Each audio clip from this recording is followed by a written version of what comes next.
Mana çöplarni taxlab oldik. 1, 2, 3, 4, 5, 6, 7, 8, 9, 12 ta. Endi buni uchini bir xil qilib qilamiz. Lekin bog'lab olganimizdan keyin.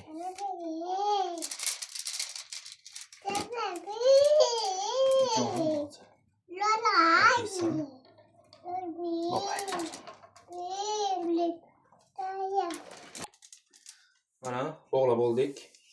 Zich qilib 80-85 cm qoldirib endi buni kesamiz. Bir xil qilib.